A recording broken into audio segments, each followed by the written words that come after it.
Hello, everybody, and welcome to another episode of D&D Optimized, the show where every week we take a deep dive into one specific character build for Dungeons & Dragons 5e, and we do our best to make it as powerful as possible for the role that we want it to fulfill in game.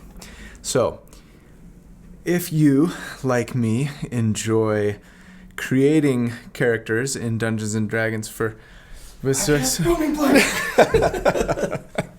Get out of here, Mr. Rogers. Go back to your own neighborhood. All right, see ya. Sorry about that interruption. Apparently I've been subjected to Booming Blade, which means that I cannot move now without taking additional damage. Anyway, if you, like me, enjoy theory crafting about characters and creating characters for Dungeons & Dragons almost as much as you enjoy playing the actual game, then welcome home. You have found a place to be, and we're happy to have you. So thanks for being here. My name's Colby, and I'm excited to get into this week's episode.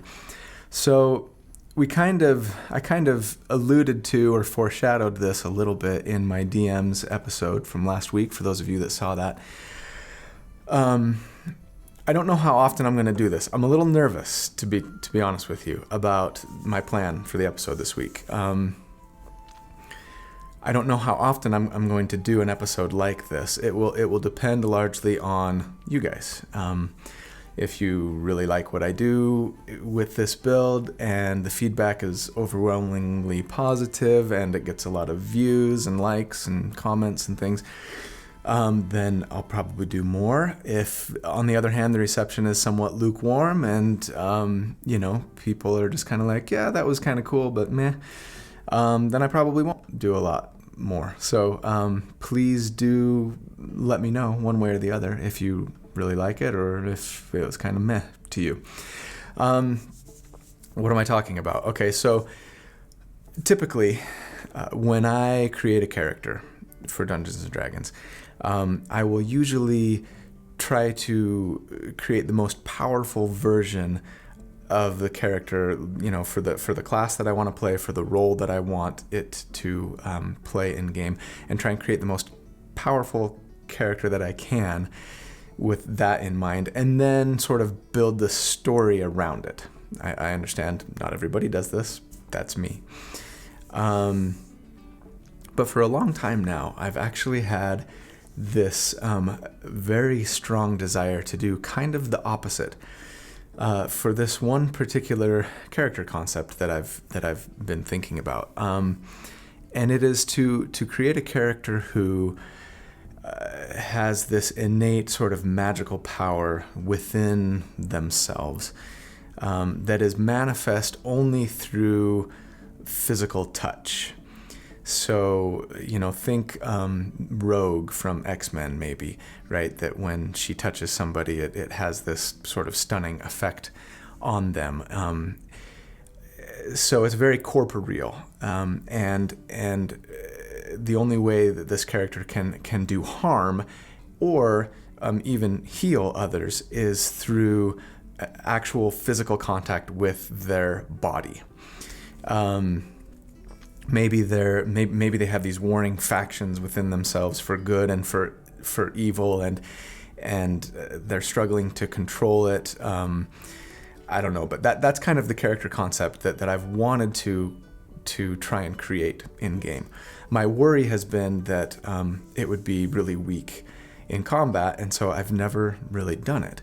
But I wanted to give it a try this week, and so I did, and I'm actually really pleased with how it turned out. I hope that you guys enjoy it too.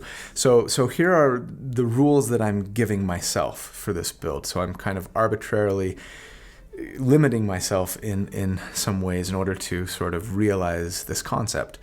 So any spell that heals or does damage directly to another character, even to non-living things, can only have the range of touch. again, the magic is somehow sort of inherent in my physical body, right? Self buffs that have the range of self are okay. So things like the shield spell and absorb elements and things like that are okay. Because I sort of envision it as the magic that's within myself is sort of self-interested and wants to protect the vessel that it's inhabiting, right? And so it can manifest itself as a way to sort of protect itself, buff itself. So shield is okay, for example, but like Burning Hands, the Burning Hands spell, even though it has a range of self, or even like Dragon's Breath has a range of self, but the damage being done is not touching another character, not okay. And then of course any other sort of ranged spell effects, I'm not going to allow. Self buffs, even things that buff the damage that I do, again, okay, as long as the damage that I'm doing is by me touching the other character, right? My enemy. So, and again, the same thing for healing. So Cure Wounds, okay. Healing Word, no. Because Cure Wounds has a range of touch. Healing Word has a, 30-foot range or whatever. And maybe even in game, this might be like my right hand does damage and my left hand heals or something. I don't know. But anyway, that's the concept. Those are the rules that I'm giving myself. And I'm excited to share it with you guys. So without further ado, I present episode 24, The Sorcerer with the Magic Touch. Let's jump in. All right, at level 1, we got to pick our race, and we are going to go with Custom Lineage.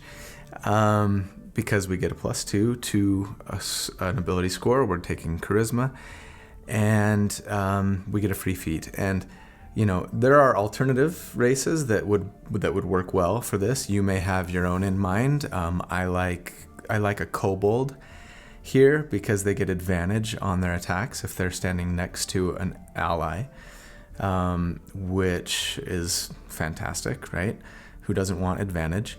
Bugbear would be cool because of the extra reach that you get when you're having to make, touch either for attacks or heals. It's nice to get an extra 5 feet with those really long arms that bugbears have.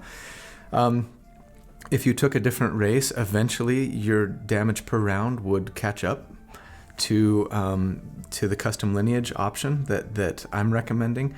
But again, as you guys know, if you've been watching for a while, I like to look at the whole lifetime of the character and make it as powerful as possible from start to finish. And that's really the primary reason why I'm almost always going with a Custom Lineage or Variant Human to get that free feat, because most of the time we can get a really nice bump to whatever role we're trying to take on by getting a free feat. So anyway, the free feat that we are going to take is Fey Touched. This is a new feat as per Tasha's Cauldron of Everything. It's fantastic. It will give us a +1 to our charisma. So now, we'll be starting off with an 18 charisma, which is awesome. And then it gives you the Misty Step spell, which is great. And I'm okay with for our rules. Again, we're not damaging or healing outside of touch. It's sort of something that just I'm doing myself. So this magic that's innate within myself lets me kind of teleport up to 30 feet as a bonus action, which is nice. And then it also gives you one additional first level spell. It has to be a divination or an enchantment spell. And with both Misty Step and this other first level spell, you can cast them once per day without expending a spell slot, which is nice. Free spell slot, essentially. And then you can cast them again, another time. You just have to spend a spell slot to do it. So the additional spell that we'll be taking is the Hex spell. And again, I'm okay with that for our self-imposed rules here. The Hex spell in and of itself does not do damage.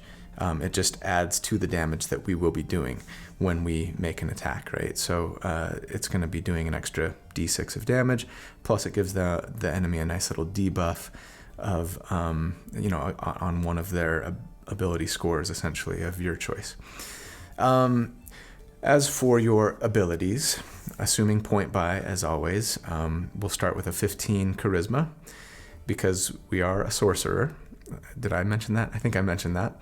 Or at least it was implied in the title of the episode, right? We're starting sorcerer, so of course we want charisma. So a 15 charisma, plus 2 from our custom lineage, plus 1 from the feat, so we've got an 18. We're going to be doing some multi-classing into cleric. Surprise, surprise. So we want at least a 13 wisdom. I'm going to say 14 wisdom, a 14 constitution because hit points and because of that concentration bonus. Or I should say constitution save, which is important for our concentration saves. And then a 12 dexterity just to give us a little bit of armor class and initiative bumps and things like that. As for equipment, take what you want. Just start with the standard stuff. You're not going to be using a lot of it. And then as a level 1 sorcerer, we need to take a sorceress origin. We get to take a sorceress origin, our subclass. So we're going to go draconic bloodline. Now, I've had a lot of requests to do a storm sorcerer, tempest cleric build. My original plan was to do that for this character. But even though we are going to be doing primarily lightning-based damage, the draconic bloodline is better for us, for our purposes, because while the storm sorcerer gives you a boost to your lightning spells, lightning and thunder spells at level 6, right? It's a Heart of the Storm feature. Storm sorcerers get at level 6. It only works when you cast a first level spell or higher that does lightning or thunder damage. And we are not going to be doing a lot of that. And the Draconic Bloodline, on the other hand, gives us a bump to any lightning-based damage we do, as long as we pick the right Draconic Bloodline. And once you get to level 6, and it's just better. It's just better for us for our sustained damage per round.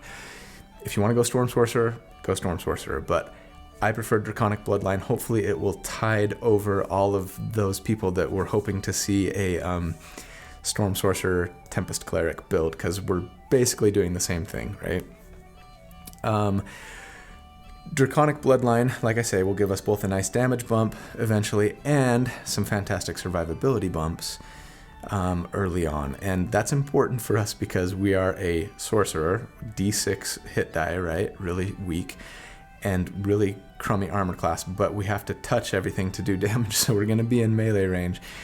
So having a little bit of additional tankiness here is big. So you pick your Draconic Ancestry. We make sure that you take either blue or bronze as your Draconic Ancestry, because those are the lightning-based dragons, right?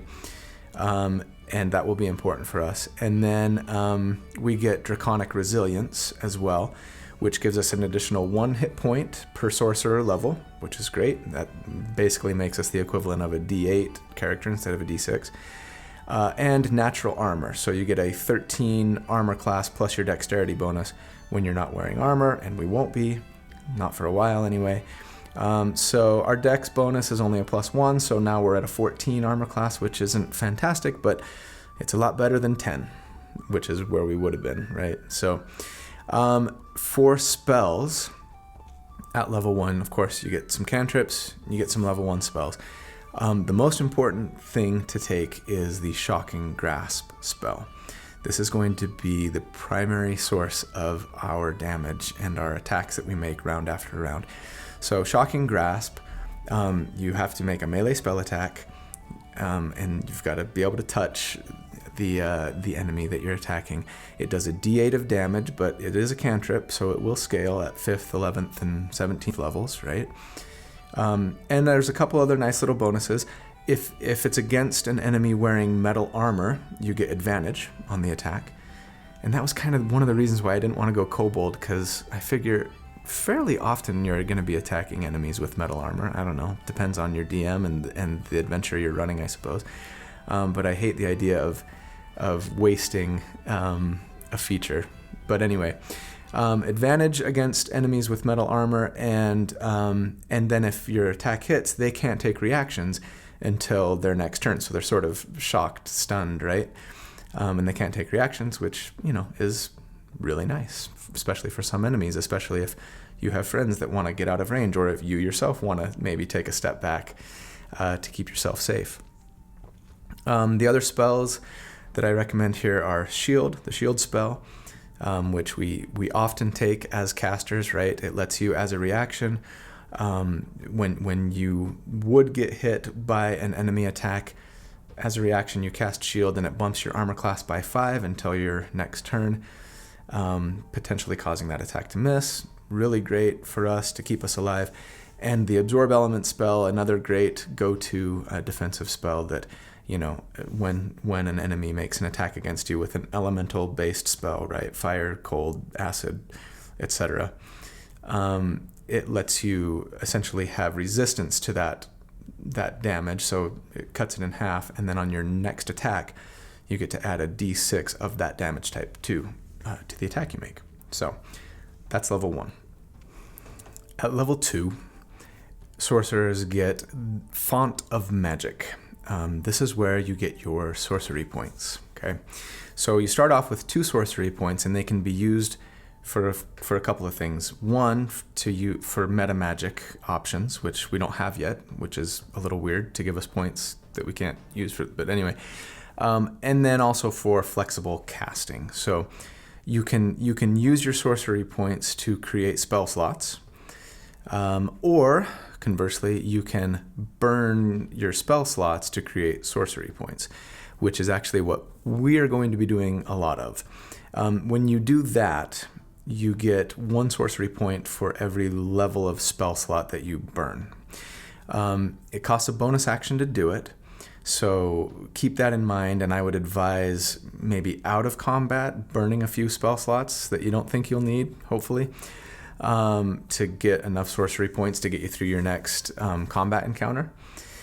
But sorcery points reset on a long rest, so you don't get a ton of them, but you do get 1 every level, every sorcerer level from here on out. You get 1 more. At level 3, we get our meta magic options. So you get 2 meta magic options at this level. They allow you, at the cost of sorcery points, to alter and improve your spells, basically.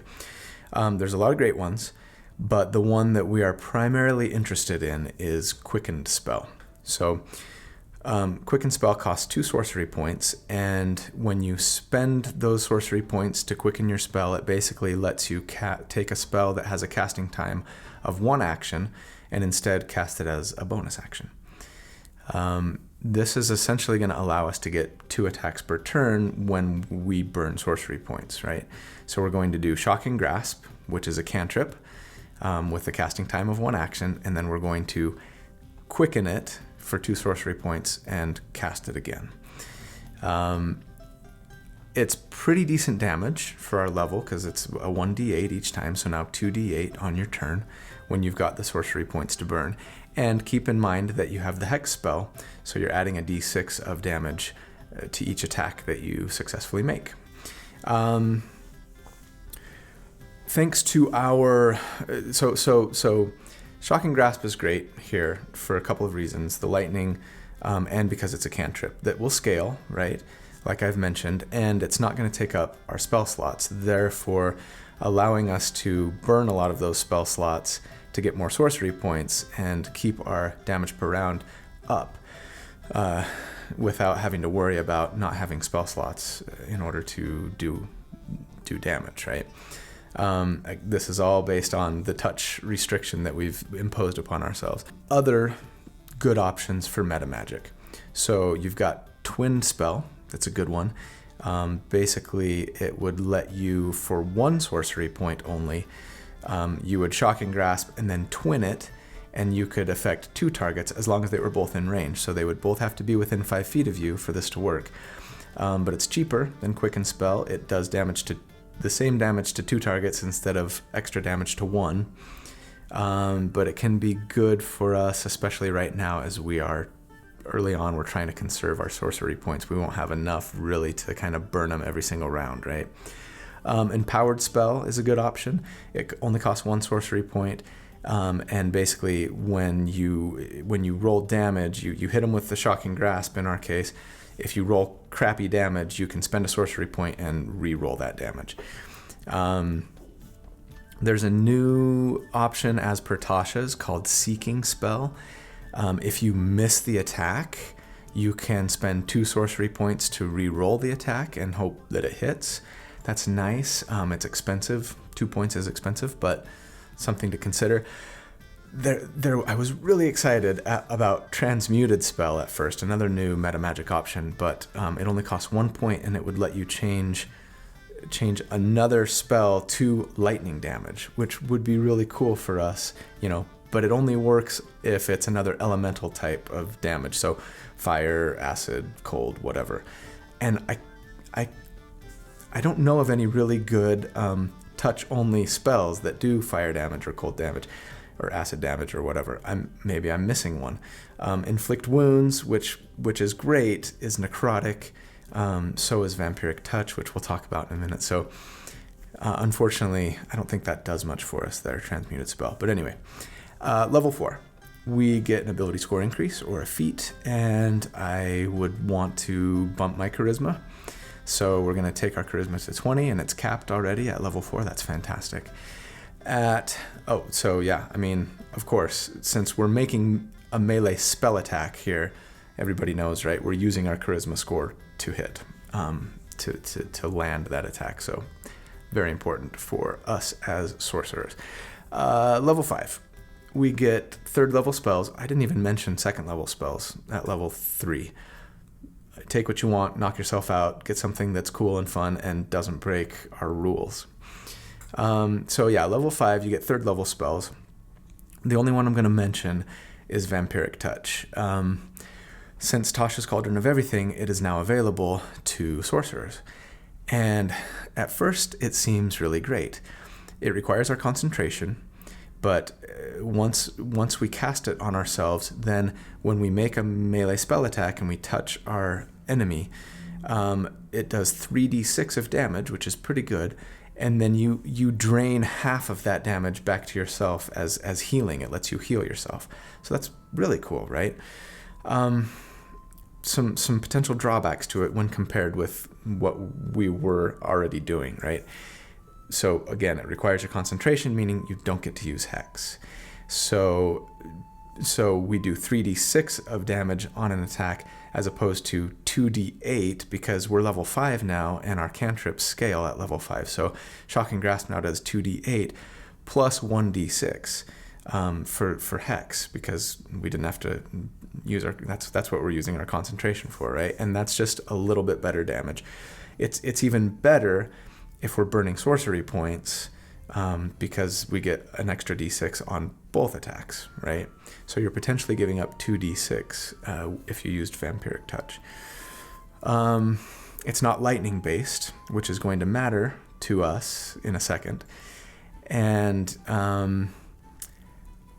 so in the end, it's a little worse damage, and you have to spend a 3rd level spell to do it. Which we could have used for sorcery points potentially or something else. But of course, if you're getting really low on health in a pinch and you really need a way to recover or stay alive or whatever, it can be a great option to sort of have an arrow in your quiver, right? At level 6, things are getting pretty decent for us. So the Draconic Bloodline subclass gets a feature called Elemental Affinity, and it lets you add your Charisma modifier as damage to any spells that you do which are the same damage type associated with your Draconic ancestry. That's why we went blue or bronze ancestry, right?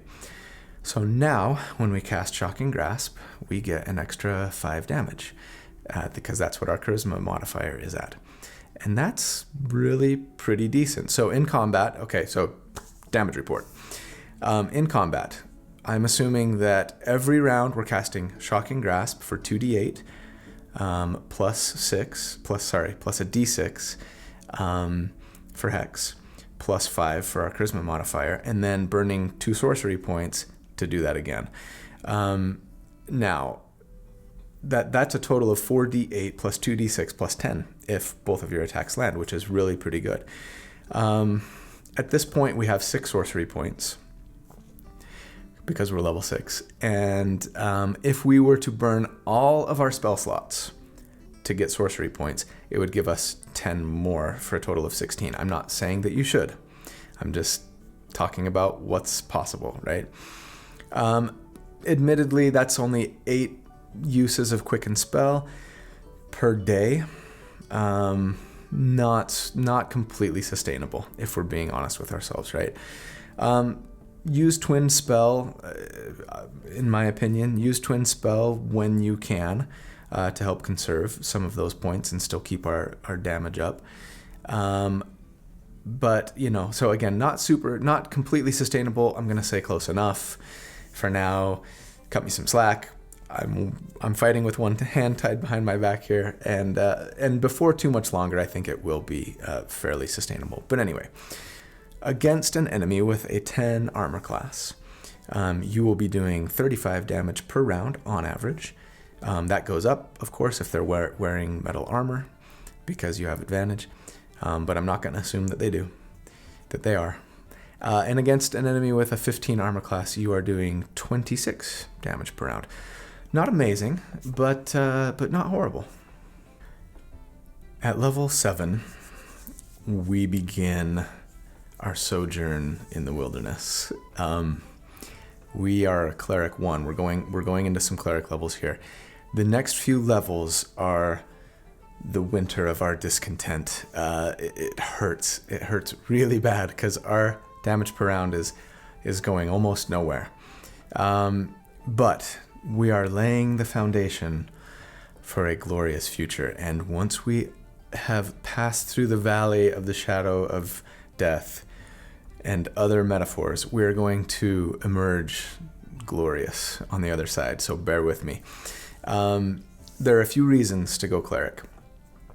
And they will all make sense to us soon. First of all, at level 1, we get proficiency with shield and medium armor, which is great. So grab a shield if you don't have one already. Grab some half plate if you can, and if you can afford it, if you haven't already. Because we are sick of dying. Our AC now goes from a 14 to an 18 with those two things, and that's fantastic. In fact, this might be worth doing earlier, even as early as level 2, if survivability is a big concern and you're finding yourself going unconscious all the time. Now, as everybody knows, at level 1, clerics get to choose our subclass, our divine domain. And as I alluded to before, we're going Tempest Cleric. It's cool, it's fun, it's very thematic for what we're trying to do. We are just the lightning and thunder force to be reckoned with. And there are also, the main reason that we're going Cleric actually is for one spell in particular. But this gives us some nice thematic stuff and actually some cool extra damage thanks to our Channel Divinity, which I'll talk about in a second. But anyway, so speaking of spells, as a level 1 cleric, we get a few spells. There's some great options. Make sure you pick up Cure Wounds because it's a touch spell and it lets you heal now with your touch, and Inflict Wounds, which is also a touch spell for damage. I like to think of this as, somewhere along this character's path, the power inside them is growing or mutating. They've been touched by a god. They've converted to a religion. They had a vision. I don't know. Somehow the magic inside them is changing and morphing. And now not only can they damage with their touch, but they can heal with it as well. And I love that concept in the game. A word about Inflict Wounds. So Inflict Wounds is necrotic damage when you make a melee spell attack and you touch your enemy. It is 3d10 of damage as a first level spell, and that's great for a first level spell, as everybody knows.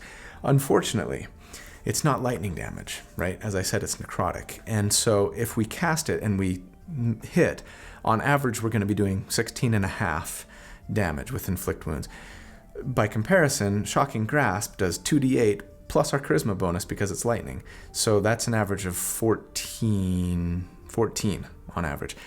A difference of 2.5 damage is all, right, for inflict wounds. I mean, I'd probably save the first level spell slot. I would not recommend using inflict wounds as a first level spell here. For 2.5 damage, save it for a casting of shield or absorb elements to help you stay alive, or even cure wounds to help out an ally in a pinch if they go down. Or even save it to convert to sorcery points for a much needed, extra attack essentially. It does, inflict wounds does scale nicely with level, so for every level you upcast it, it does an extra d10 of damage. So yes, in my mind, a great option for like a strong burst or nova damage if you're really needing it. You're the last one standing, you've got some big bad that needs to go down, and that power within you, right, just manifests itself in an even more powerful and potent attack once in a while when you need it. But otherwise, I would stick to your cantrip, stick to Shocking Grasp. Also, as a level 1 cleric, as a Tempest cleric, that is, we get proficiency with martial weapons, which we will probably never use, and heavy armor, which is great, but we really can't take advantage of that right now because all the good heavy armor has a strength requirement, and our strength is poor. So do everything in your power to get some mithril plate mail, if you can, because mithril armor ignores strength requirements.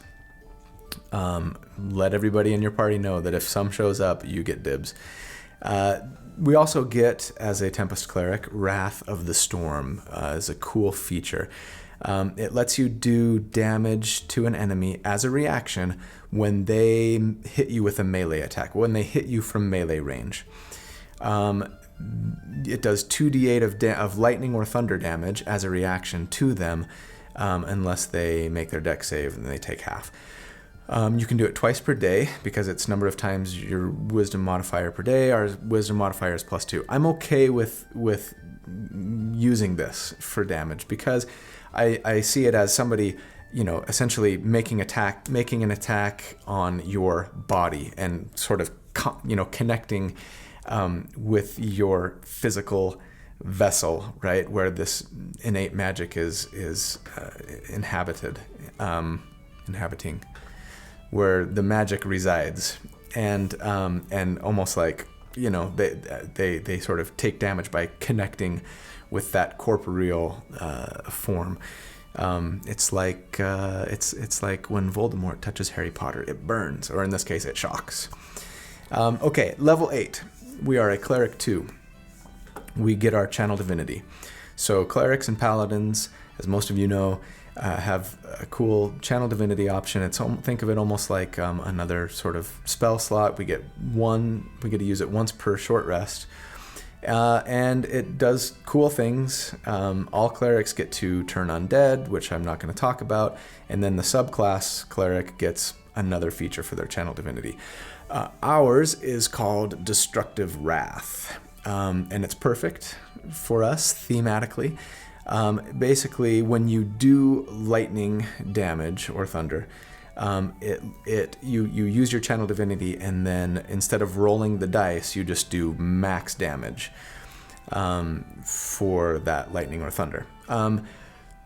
Obviously, that's not amazing for us because we're just using Shocking Grasp, and so instead of rolling 2d8, you just do 16 when you use your channel divinity, which is nice. Of course, it would be way cooler if we were using Lightning Bolt or even Chain Lightning later. But we're working within our rules and we're not going to break them. And it's a nice little bump of extra damage in case of emergency. Also, post Tasha's Cauldron of Everything, clerics get an optional feature for use of their channel divinity called Harness Divine Power. It basically lets you convert your unused channel divinity slot into additional spell slots, equal to your proficiency bonus rounded up. So for us, that's 2. We'd get a 2nd level spell slot. That's not bad. If nothing else, it's an extra cast of Quickened Spell. And that's probably better than max damage on a Shocking Grasp for us right now, since we don't have a ton of spell slots still, especially, and getting max damage on that Shocking Grasp isn't gonna blow anybody's socks off. A word on multiclassing and spell slots. We do keep in mind when you multiclass as casters and you're going from one pure caster class to another pure caster class like sorcerers and clerics, you continue to get more and higher level spell slots at the same rate that you would had you just gone straight sorcerer, right? So at this point, as a level 8 character, we could actually convert, if we were to convert all of our spell slots, it would give us 27 sorcery points, if we needed and or wanted to. So I don't think using Quicken Spell every time, every turn from here on out should be too much of a problem, especially if you're using your Channel Divinity, especially considering that you get to cast Hex and Misty Step without expending a spell slot at least once. You should be able to pretty sustainably do 2 Shocking Grasps every turn, and even still have a couple of slots left over for Shield and Absorb Elements, and maybe even an upcast of Inflict Wounds once in a while if you need to, depending on how many long rests you get, I guess, how many combat encounters you have between long rests. At level 9, we're a Cleric 3. We get 2nd level Cleric spells. Knock yourself out. I would say make sure you at least take Lesser Restoration. No good healer should leave home without it. It is a touch spell, and it lets you cure paralyzed, poison, blind, or deaf conditions on yourself or on an ally, which is nice. All right, damage report at level 9. It hurts, not in a good way. The damage per round is essentially the same. Our proficiency bonus went up, and that's it. So against an enemy with a 10 armor class, it's 35 damage. Against an enemy with a 16 armor class, it's a 26 damage per round. Not anything to write home about, but it gets much better soon. And we did get a lot of nice features and tankiness. All right, at level 10, we are a Cleric 4, and we get an ability score increase or a feat. There are a lot of options to choose from here. Let's go over them. So you could bump your Wisdom if you wanted your Cleric spells to be stronger and to get an extra use of Wrath of the Storm. That's a kind of meh. You could bump your Dexterity to give you an additional AC, an additional armor class, and initiative bumps and other things. Medium armor can benefit by up to a +2 from your Dexterity, right? And we're only at a 12 Dex, so we're only a +1. So that could be nice. Of course, if you do end up getting Mithril Plate, it's going to be much less appealing, but something to consider. Constitution is probably better than either of those because it gives us both hit points, of course, and also increases our concentration checks, right? Our Constitution saves, which is important for us because we're always using concentration. Hex is concentration, and an even more important concentration spell is coming soon. So that's a really good one. And maybe for that reason, I would probably take Warcaster.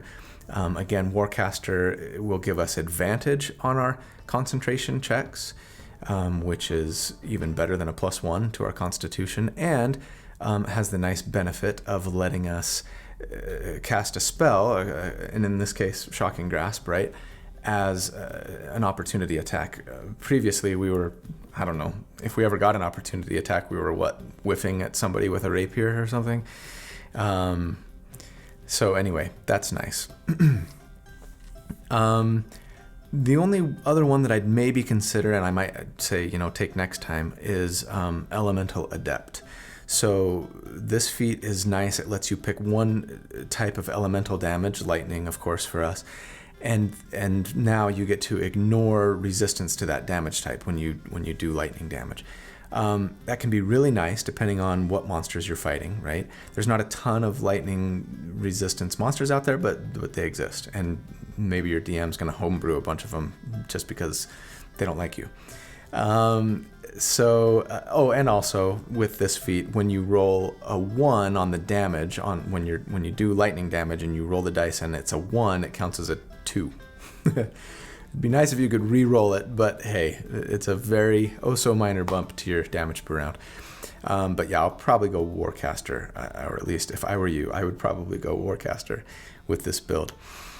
At level 11, Cleric 5, we made it. Our trial in the wilderness is at an end. Now we get 3rd level Cleric spells, and that means we get the new spell from Tasha's Cauldron of Everything known as Spirit Shroud. So, Spirit Shroud, for those who don't know, lets you do extra damage on every successful attack that you make, essentially. It requires your concentration. I'm 100% okay with using this because just like Hex, in and of itself, it does not damage our enemy. It just adds more damage when we hit them with an attack, right? So in my mind, this innate power and magic within us is just continuing to grow stronger and stronger and manifesting itself in more potent ways, right? So it's a lot more damage. And here's why. Because typically when you cast it as a 3rd level spell, Spirit Shroud does an extra 1d8 of damage on every successful attack that you make. That's as a 3rd level spell. However, we are a level 11 character. We have level 5 spell slots. Even though we don't have any level 5 spells, we don't have any level 5 cleric spells, we don't have any level 5 sorcerer spells, but we do have level 5 spell slots, and so we can upcast it immediately to a level 5 spell as soon as we get it. And that means it does 2d8 of damage on every successful attack. So we are now doing... and because we're level 11, we get another bump on our cantrips, right? So Shocking Grasp does 3d8 per successful attack. So now we're doing 3d8 for Shocking Grasp plus 2d8 for Spirit Shroud for a total of 5d8 plus 5 on every successful attack. And of course, we're burning sorcerer points and doing 10d8 plus 10 per round for every touch that you make on somebody. Stop touching me. That's so naughty. Okay, Bestow Curse is another spell that I want to talk about here. So this is also a 3rd level cleric spell. It's super powerful for boss fights, I would say. It does require concentration for now. It gives us a lot of benefits. So it gives an enemy disadvantage on ability checks and saves, one ability score of your choice. They have disadvantage on attack rolls against you when it sticks, and then while it applies, they have to make a wisdom save at the beginning of each of their turns, or they spend their turn doing nothing. Really powerful. Also, while they are cursed, you do an extra d8 of damage on every attack that you make against them. Not quite as powerful as Spirit Shroud, but when you cast this as a 5th level spell or higher, it does not require concentration. So if you have the spell slots for it, you could do this and Spirit Shroud for lots of extra damage, which is really nice. Now, it's not like Hex in that it doesn't transfer to another target after they die or anything like that, which is why I would say just save it for really important big bad boss fights, or in case of emergency, break glass and use Bestow Curse.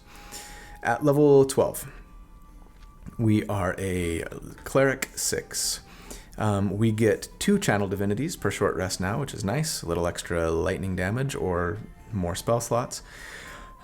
We also, as a Tempest Cleric, get a cool feature called Thunderbolt Strike, which lets us push a target 10 feet away from us if we do lightning damage to them. It's cool, thematically.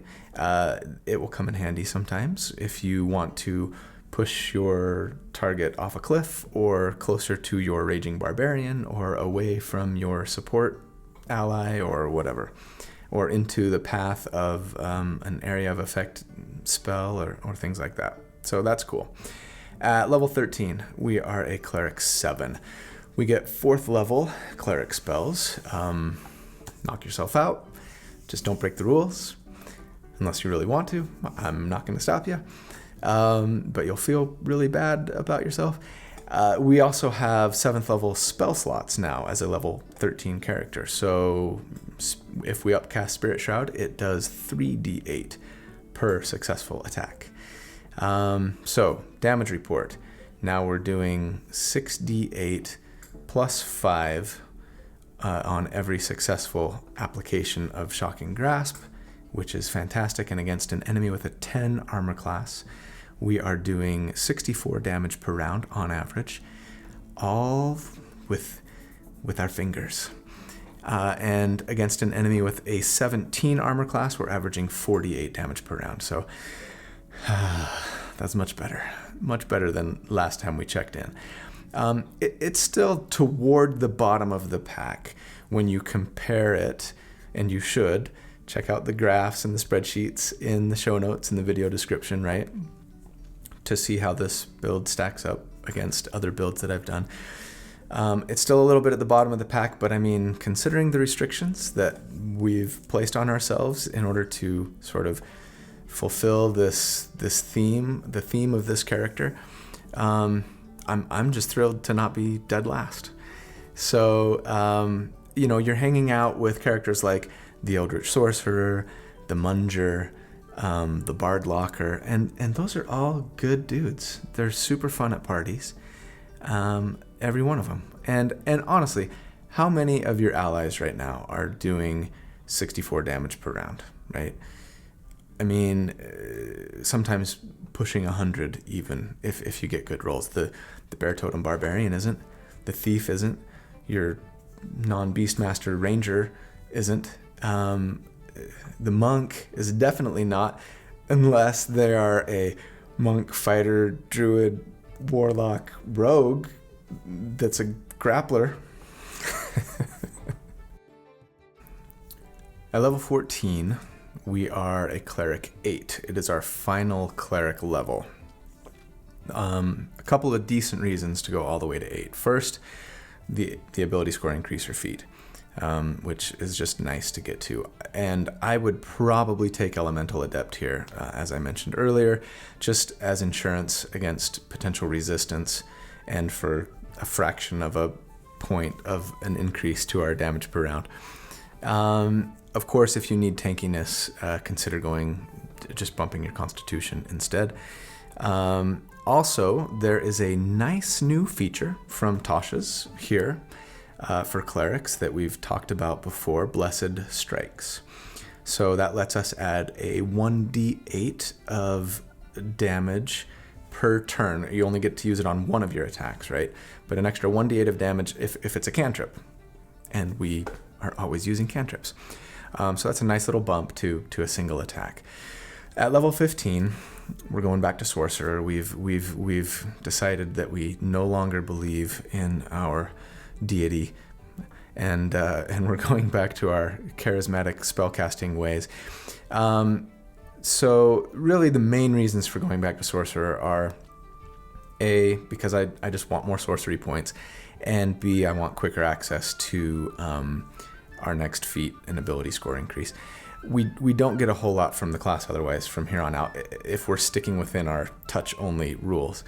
So at this level, we'd get 4th level spells, which are fantastic for a lot of casters, but it doesn't do a ton for us here. Stone Skin is a nice little buff. It's touch based, and it gives resistance to non-magical weapon damage, so that could come in handy in a pinch. Greater invisibility is another potential option. Again, you touch an ally or you touch yourself. Stop touching yourself. And you get to be invisible when making attacks, right? Even when you make attacks, you get to stay invisible, which means you'd get advantage on every attack, and your enemies would have disadvantage attacking you.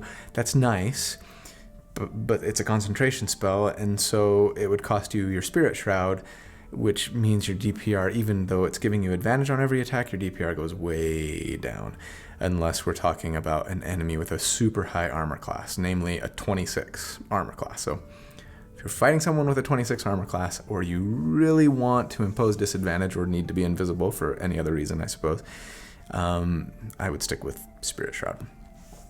At level 16, you are a Sorcerer 8, and so you get your next ability score increase or feat.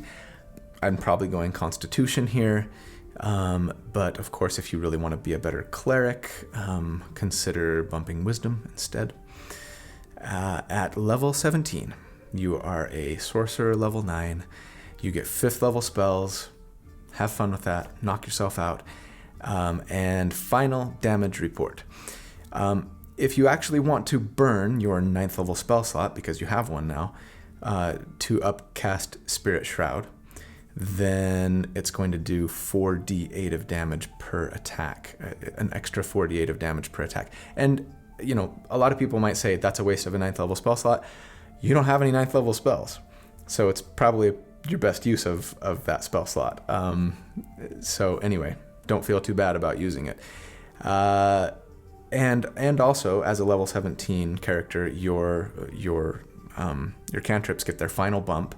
So now you're doing 48 of damage on your Shocking Grasp, 48 extra damage with upcast Spirit Shroud, plus 1d8 on one of those attacks from Blessed Strikes, meaning if both of your attacks land, assuming you're burning sorcery points, if both of your attacks land in a given round, you're going to be doing 17d8 of damage plus 10, which is not bad.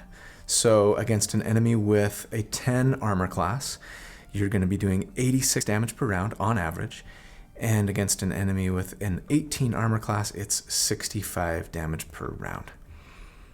All, again, with the power of your fingers. Final thoughts. I'm super pleased with how this build turned out. I don't usually go in for themed builds like this. I'll just try and create the character first, build the theme, the story after. But this was a super fun exercise, and ended up being a lot more powerful than I thought it was going to be when I first started putting it together. As always, I strongly encourage you to talk this character over with your DM before you start playing, the campaign. Let them know, the restrictions that you're posing on yourself and why, how you hope this character evolves, giving, your dungeon master some opportunities to really kind of help you together kind of create a really fantastic story for this character and their character arc, right? Their development arc. And hey, maybe you could even convince them to give you a nice little boon because you're restricting yourself in ways that you don't necessarily have to. Maybe Shocking Grasp can have advantage on any character that has metal on their body somewhere, even if it's a belt buckle or they're holding a weapon with metal on it. That I think is not super unreasonable considering.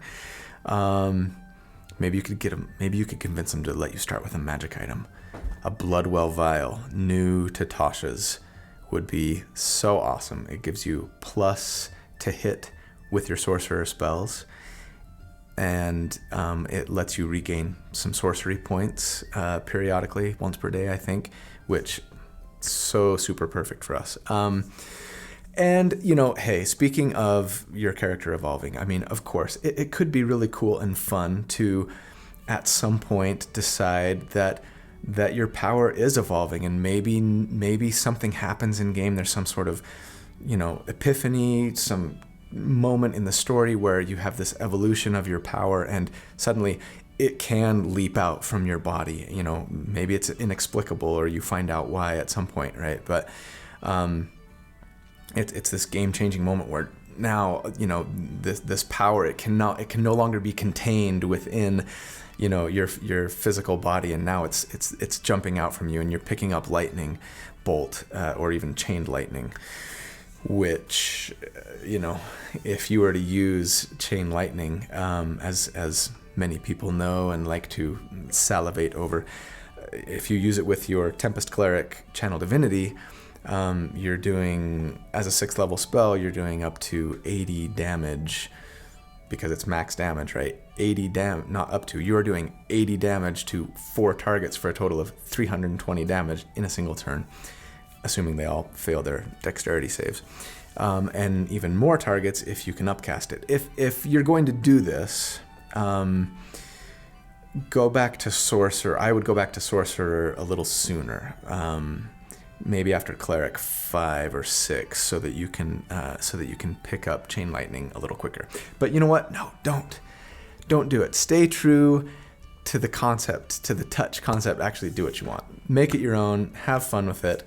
But at the end of the day, I really need your guys' feedback on this one. If you really liked it, let me know. Like, subscribe, comment, give me feedback. And if you didn't particularly care for it, that's okay too. You know, if you felt it was maybe a little too niche, a little too contrived, or you know, gimmicky or whatever, that's okay. Let me know. Give me the feedback. Just be nice about it, because I'm a sensitive snowflake. That's our show for the week. Love you guys. You're awesome. Make sure that you please check out our subreddit, which I post right here. And of course, we're also on Facebook. We're on Twitter. Reach out and let me know if you have a build that you would like me to do an episode on. Give me as much detail about it as you can, what role you think that character would be best at fulfilling, and I will do my best to optimize it. Thanks, everybody. Have a fantastic day, and we will see you soon.